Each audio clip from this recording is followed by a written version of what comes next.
di menit-menit akhir Dovray ditarik sampai dia sendiri bingung lah. Kenapa yang gantiin gua Kolarov, siapa yang ngisi posisi gua? Ternyata sih Bastoni. Cerewetan ceking kita, nyerewetin apa aja. Halo teman-teman, ketemu lagi di Cerewetin Intar. Kita akhirnya menang lagi dengan clean sheet. Dan yang jadi penyelamat bukan Handanovic, melainkan Santo Danilo. 1 gol, terus dia, tunggu sebentar ya dari catatan gue. Oh iya, dia bikin penyelamatan.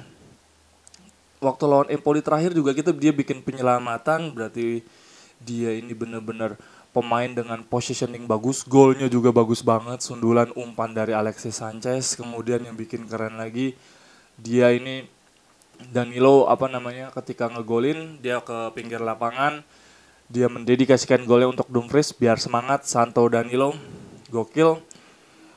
Dari starting line up ada beberapa perubahan. Lord Gagliardini yang hampir saja membuat gol tangan Lord, gol tangan Tuhan.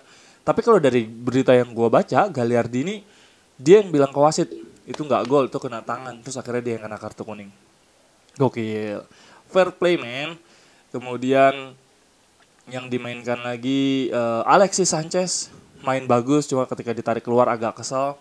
Tapi emang Alexis Sanchez bagus banget sih, dia jadi second striker.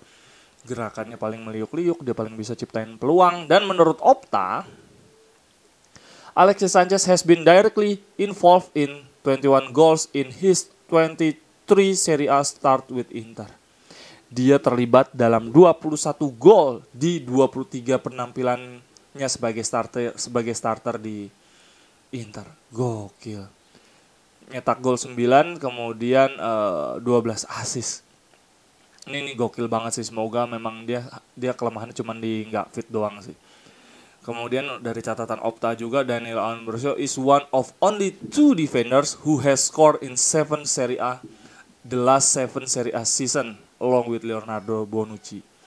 Daniel D'Ambrosio adalah 2 back yang selalu mencetak gol di 7 musim Serie A terakhir. Gokil.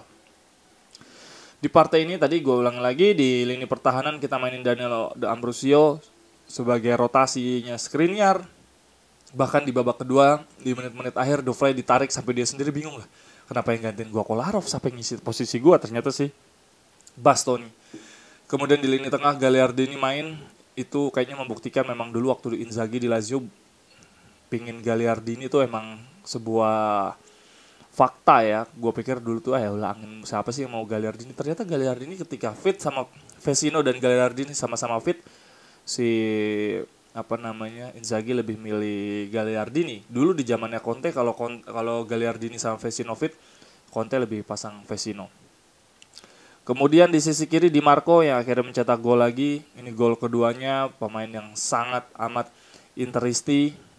Dia gembira banget, langsung lari menuju bangku penonton ya untuk selebrasi. Di lini depan Alexis Sanchez main mengisi tempatnya Dzeko, dan kelihatan banget kalau nggak ada Dzeko kita kayak kebingungan, nggak ada target man. Emang cara mainnya si Inzaghi soalnya butuh satu penyerang yang bisa jadi tumpuan pemantul bola. Tapi nggak juga sih kalau di Lazio ya. Tapi nggak tahu kenapa nih kayak Lautaro sama Sanchez kayak nggak cocok. Dan lagi-lagi ketika Korea masuk nggak ngasih dampak apa-apa. Aduh,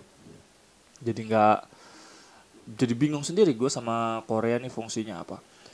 Ini kemenangan yang sangat penting untuk menjaga jarak karena Milan menang lawan Torino. Untungnya Juve secara menyakitkan kalah lawan Sassuolo di menit 95 pula golnya. Ini agak aneh emang dari Inter ya.